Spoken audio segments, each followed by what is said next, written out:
तो hello guys, स्वागत है आप लोगों का एक और नई वीडियो में। तो आज हम बात करेंगे 2010 में आई एक horror mystery thriller movie frozen movie की डिटेल स्टोरी लाइन के बारे में, जो कि एक एस्केप टाइप मूवी है। इस मूवी में हमें 3 लोगों की स्टोरी दिखाई जाती है जो कि अपनी चॉइसों की वजह से आहिस्ता आहिस्ता मरते हैं। तो ज्यादा टाइम वेस्ट न करते हुए जल्दी से वीडियो को स्टार्ट करते हैं।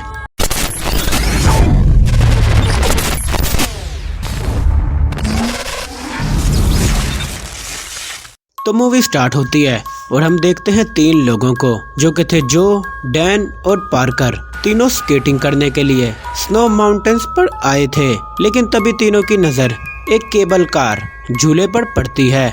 लेकिन तीनों के पास सिर्फ 2 लोगों के ही पैसे थे। तभी डैन पार्कर को बोलता है, तुम जाओ और झूले वाले से बात करो, तुम्हारी बात वो जरूर मान लेगा और शायद 2 बंदों के पैसों में हम 3 लोग झूला एंजॉय कर सकें। लेकिन जो बोलता है अगर पार्कर जाएगी तो वो 1 बंदे के पैसों में भी मान जाएगा। वो बोलता है सिर्फ ये बोलना कि मैं अपनी 2 गर्लफ्रेंड के साथ आई हूँ, वो जरूर मान जाएगा। जी हाँ, मूवी शुरू हुई नहीं लेकिन चालाकियाँ स्टार्ट हो गई।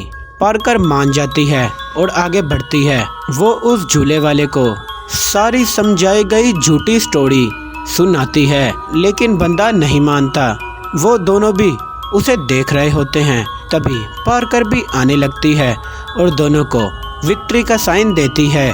जी हाँ, वो बंदा मान गया। तीनों खुशी से झूले पर बैठने लगते हैं, लेकिन जो अपना हिस्सा मांगने लगता है। लेकिन पार्कर बोलती है नहीं, वो एक की टिकट के पैसों पर नहीं माना तो मैंने तुम्हारे पैसे भी दे दिए, यानी 2 लोगों के पैसों पर हम 3 लोग राइड लेंगे। जी हाँ, इसकी होशियारी देखो, अपना हिस्सा मांग रहा है जो कि बनता भी नहीं है। लेकिन तभी उस झूले वाले का मुंह पार्कर की दोनों गर्लफ्रेंड्स को देखकर लटक जाता है। जी हाँ, उसके साथ स्कैम हो गया। तीनों राइड पर बैठकर राइड लेने लगते हैं। तीनों मजाक कर रहे थे और राइड पूरी करके उतर जाते हैं। अब तीनों स्केटिंग करना शुरू करते हैं और बस फिर तीनों स्केटिंग करते हैं। लेकिन स्केटिंग करते वक्त पार्कर बार बार नीचे गिर रही थी और ये बात याद रखना, बाद में काम आएगी। और फन करते करते शाम हो जाती है। तीनों कैफेटेरिया में खाना खा रहे होते हैं। तीनों खाना खाकर कैफेटेरिया से बाहर ठंडी हवा लेने आते हैं। तभी तीनों की नजर दोबारा केबल कार राइड पर पड़ती है। तीनों वापस घर जाने से पहले एक और राइड लेने का सोचते हैं, लेकिन वो भूल गए कि टाइम रात के अंधेरे का है। तभी तीनों उसी बंदे के पास दोबारा जाते हैं जिसको पहले लॉलीपॉप दिया था। तीनों राइड का बोलते हैं, लेकिन बंदा इस बार लल्लू नहीं बनता। पार्कर उसे दोबारा प्लीज प्लीज करने लगती है, लेकिन बंदा फिर भी नहीं मानता। वो बोलता है नेक्स्ट राइड फ्राइडे को खुलेगी, तब तीनों आ जाना। लेकिन तीनों बोलते हैं हम एक ही चक्कर लेंगे, हम तुम्हें $100 देंगे। पैसे का सुनकर बंदा मान जाता है और तीनों केबल कार में बैठकर राइड शुरू करते हैं। तीनों राइड ले रहे थे। डैन बोलता है आज संडे है, अगर हम ये राइड नहीं लेते तो राइड अगले 5 दिनों बाद ऑन होती और हमें राइड को बिना लिए ही घर जाना पड़ता। तभी दूसरी तरफ वो बंदा राइड को क्लोज करने की तैयारी कर रहा था और तभी वहाँ एक और बंदा आ जाता है। वो उस दूसरे बंदे को बोलता है, बॉस तुझे ऑफिस में बुला रहा है, बॉस से मिलकर तेरी छुट्टी है, अगली शिफ्ट नेक्स्ट वीक होगी। वो बंदा बॉस से मिलने चला जाता है, लेकिन दूसरे बंदे को बोलता है कि 3 लोग अभी भी ऊपर हैं, वो आ जाएं, तब राइड क्लोज कर देना। ये बोलकर वो चला जाता है और दूसरी तरफ तीनों राइड एंजॉय कर रहे थे। तभी तीनों की नजर 3 स्केटरों पर पड़ती है जो कि स्केटिंग और जंपिंग कर रहे थे और दूसरी तरफ नीचे उस बंदे की नजर उन तीनों स्केटरों पर पड़ती है जो कि नीचे की तरफ आ रहे थे। ये देखकर वो समझता है वो 3 यही स्केटर्स हैं। वो राइड का लीवर खींच देता है और सारी राइड्स रुक जाती हैं और दूसरी तरफ उन तीनों की भी राइड रुक जाती है। जो राइड कंट्रोलर को आवाज देता है और बोलता है ऊपर बहुत ठंड है, हमारे पास रुकने का टाइम नहीं है, राइड जल्दी चलाओ। लेकिन कोई आंसर नहीं आता क्योंकि कंट्रोल एरिया तो खाली था। वहाँ कोई भी नहीं है। जी हाँ, तीनों अकेले रह गए। ठंड बढ़ रही थी।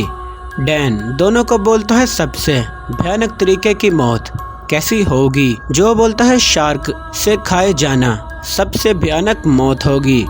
पार्कर बोलती है जलकर मर जाना सबसे भयानक मौत होगी। ठंड बढ़ती जा रही थी। पार्कर बोलती है राइड अभी तक क्यों रुकी है, ये कब चलाएंगे। जो बोलता है शायद कोई मसला बन गया है, वो लोग जल्दी ही ठीक कर लेंगे, फिक्र की बात नहीं है। लेकिन तभी सारी लाइट्स भी ऑफ होने लगती है, यानी फिक्र की बात तो है। अब तीनों डरने लगते हैं। तीनों चिल्ला चिल्ला कर आवाजें लगा रहे थे, लेकिन चिल्लाने से कोई नहीं आएगा। पार्कर बोलती है सभी चले गए, हमें भूल गए। लेकिन डैन बोलता है शायद पावर में कोई मसला आया हो, इसलिए लाइट्स बंद हो गई। कोई हमें नहीं भूला। जो बोलता है सबसे बुरा ये होगा कि वो हमें लैडर से उतारेंगे। लेकिन डैन बोलता है सबसे बुरा ये होगा कि मुझे यहाँ से जंप मारनी पड़ेगी, लेकिन मैंने पहले ऐसे स्टंट्स किए हैं। पार्कर बोलती है आज संडे है, ये लोग फ्राइडे से पहले राइड नहीं खोलेंगे, हम पूरे वीक के लिए ट्रैप हो गए। तभी पार्कर दोबारा चिल्ला चिल्ला कर मदद का पुकारने लगती है, लेकिन उनकी चीखों की आवाज़ ठंड सुन लेती है। और तभी मौसम और ज़्यादा खराब होने लगता है और स्नो फॉलिंग भी स्टार्ट हो जाती है। जो दोबारा चिल्लाने लगता है, लेकिन अब तो उनकी आवाज़ से ज़्यादा मौसम और आंधी और स्नो फॉलिंग की आवाज़ आ रही थी। जी हाँ, आवाज़ लगाना काम नहीं करेगा, कुछ और सोचना पड़ेगा। ठंड बढ़ती जा रही थी। पार्कर बोलती है स्नो पत्थरों की तरह लग रही है, आधी रात हो चुकी थी। तभी एक ट्रक नीचे से गुजर रहा था। तीनों बड़ी चिल्ला चिल्ला कर आवाजें लगा रहे थे, लेकिन आंधी की वजह से आवाज उस तक नहीं पहुंचती। लेकिन तभी ट्रक रुक जाता है। तीनों समझते हैं शायद ट्रक वाले ने उन्हें देख लिया, लेकिन ट्रक उनके लिए नहीं रुका। जी हाँ, ट्रक वाले को ऑर्डर मिला था कि वापस आ जाओ, आगे मौसम बहुत ज्यादा खराब है। तो बस फिर ट्रक रिवर्स होने लगता है और तीनों दोबारा शोर मचाने लगते हैं, लेकिन ट्रक वाला एक भी आवाज नहीं सुन पाता। तीनों अपनी चीजें भी फेंकते हैं कि शायद ट्रक वाला अलर्ट हो जाए, लेकिन चीजों को ट्रक वाला देख पाता ही नहीं है और ट्रक की आखिरी उम्मीद भी रिवर्स होते चली जाती है और अंधेरे में गायब हो जाती है। अब वो लोग दोबारा अकेले रह गए। स्नो और ठंड बढ़ती जा रही थी। तभी डैन बोलता है किसी को नीचे जंप मारनी पड़ेगी, वरना ठंड में ही तीनों मरेंगे। तभी डैन स्टील रोड ऊपर करता है। डैन बोलता है मैं नीचे जंप मारने के लिए तैयार हूँ। वो बोलता है थोड़ी बहुत इंजरी हो भी गई तब भी कोई बात नहीं, मैं मदद लेकर आऊँगा। पार्कर और जो उसे रोकते हैं, लेकिन वो बोलता है अगर नहीं जाऊँगा तो तीनों ही मरेंगे। डैन जंप मारने के लिए रेडी हो जाता है, लेकिन वो बोलता है मैंने कभी भी कोई जंप नहीं मारी, मैं पहले झूठ बोल रहा था, मुझे बहुत ज्यादा डर लग रहा है। और तभी वो डरते डरते जंप मार देता है। जंप लगती है, लेकिन इम्पैक्ट इतना जोर का होता है कि उसकी दोनों टांगे ही टूट जाती हैं। इम्पैक्ट इतना जोर का था कि उसकी टांगों से हड्डियां ही बाहर आ गई। वो दर्द से चिल्ला रहा था, लेकिन तभी जो एक प्लान बनाता है, वो डैन को बोलता है वो स्टील रोप्स के ऊपर लटक कर आगे आगे बढ़ेगा और इस झूले से अगले झूले तक जाएगा और इसी तरह अगले झूले से अगले झूले तक और इसी तरह वो खंबे तक पहुंच जाएगा, जिसके साथ एक लैडर अटैच है और लैडर से उतरकर मदद लाएगा। तभी जो प्लान के मुताबिक खड़ा होकर रोप्स पर लटकने लगता है। वो लटक कर आगे बढ़ने लगता है, लेकिन रोप्स ब्लेड की तरह शार्प थी, वो उसके हाथ भी काट रही थी। लेकिन जो फिर भी आगे बढ़ रहा होता है और तभी एकदम से रुक जाता है। पार्कर पूछती है क्या हुआ, लेकिन जो चुप रहता है वो वापस पीछे आने लगता है। वो स्लोली वापस आ जाता है। पार्कर पूछती है क्या हुआ, और जो बोलता है नीचे मत देखना, लेकिन वो फिर भी देखती है। और जी हाँ, डैन को मिलने जंगली भेड़िए भी पहुंच गए। डैन जो को आवाज देता है, लेकिन जो ने पार्कर को नीचे देखने से रोका हुआ था और कोई जवाब नहीं देता। और तभी भेड़ियों का पूरा झुंड उसे घेर लेता है। डैन जो को बोलता है उसे नीचे देखने मत देना। जो ने उसे पकड़ा हुआ था, लेकिन वो फिर भी देखने की कोशिश करती है, लेकिन जो नीचे देखने नहीं देता। तभी भेड़िए अटैक कर देते हैं और डैन को मुंह से फाड़ने लगते हैं और डैन चीखे मार मार कर चिल्ला चिल्ला कर मर जाता है। और इधर ही डैन का एंड होता है। पार्कर भी चिल्ला रही थी, लेकिन जो ने उसे पकड़ा हुआ था और चीखों के साथ ही सीन एंड होता है। अब आधी रात हो गई। दोनों रो रो कर चुप बैठे होते हैं। जो अपने हाथ को देख रहा होता है, जो के रोप्स की वजह से जख्मी थे। तभी पार्कर बोलती है तुमने उसे जंप मारने क्यों दी? जो बोलता है उसने कहा था वो कर सकता है और तुमने भी कौन सा उसे रोका था। जी हाँ, दोनों एक दूसरे को ही डैन की मौत का दोषी बनाने लगते हैं। जो बोलता है मुझे ब्लेम मत करो।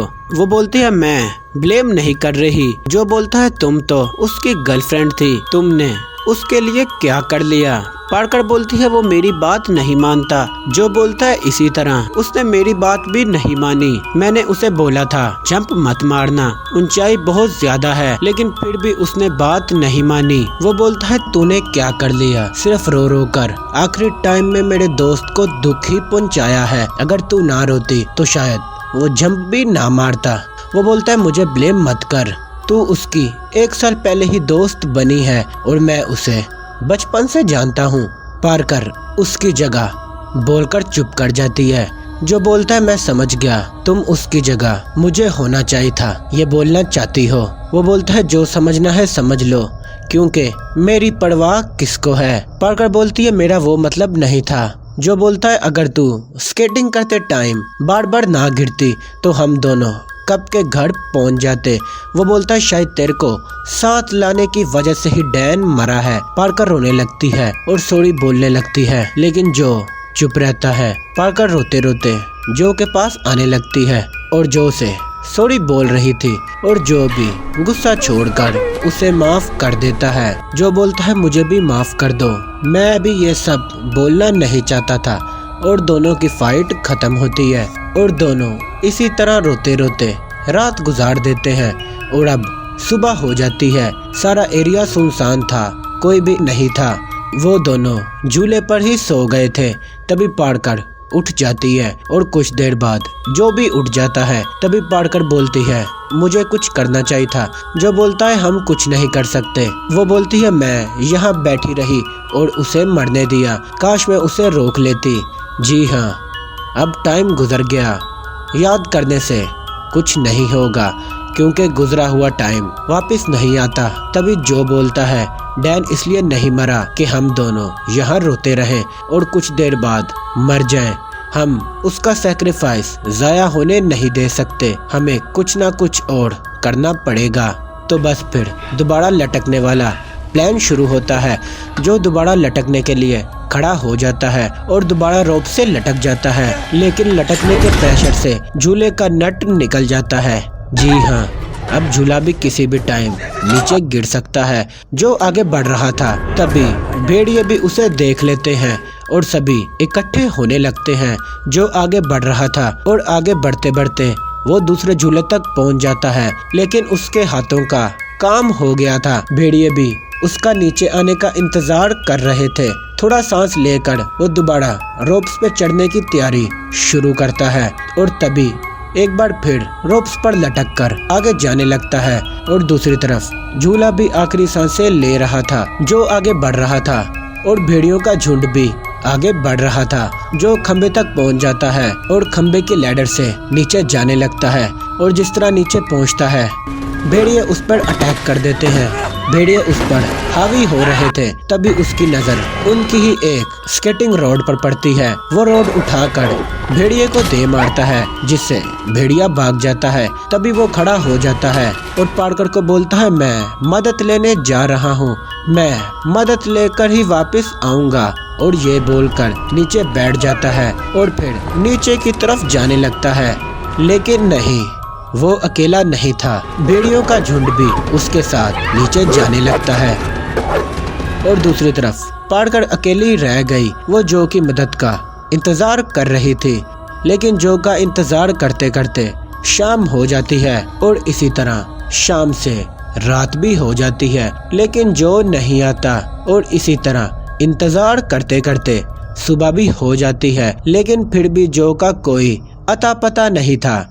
जो वापस नहीं आया और ना ही उसकी मदद।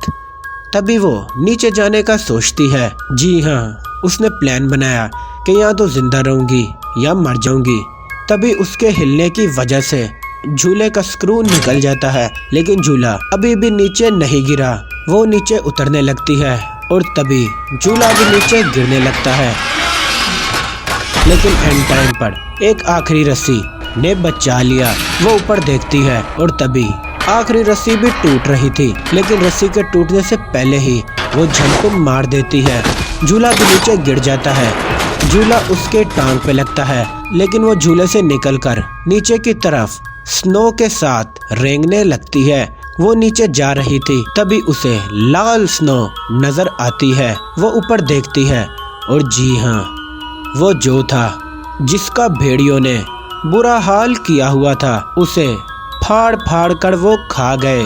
जी हाँ, जो कभी मदद तक पहुंच सका ही नहीं, इसलिए वो कभी आया ही नहीं। तभी वही भेड़िया भी खड़ा हो जाता है। भेड़िया उसे देख रहा था, वो भी भेड़िए को देख रही थी। तभी वो भेड़िया अपने झुंड के पास चला जाता है और पारकर भी वहां से नीचे जाने लगती है।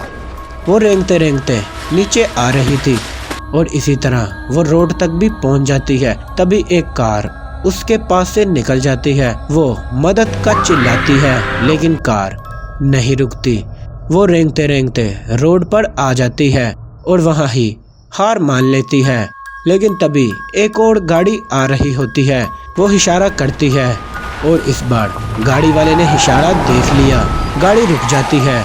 वो गाड़ी वाला उसे उठाकर गाड़ी तक ले जाता है और गाड़ी वाला अपने फोन पर 911 पर कॉल कर रहा होता है, यानी कि उसे हॉस्पिटल लेकर जाने लगता है। लेकिन पारकर डैन और जो की आखिरी बातें याद कर रही थी और दोनों की यादों का सोचते सोचते ही मूवी का एंड होता है। तो मूवी की बात करें तो मूवी अच्छी थी। मूवी में कोई फालतू सीन नहीं आया।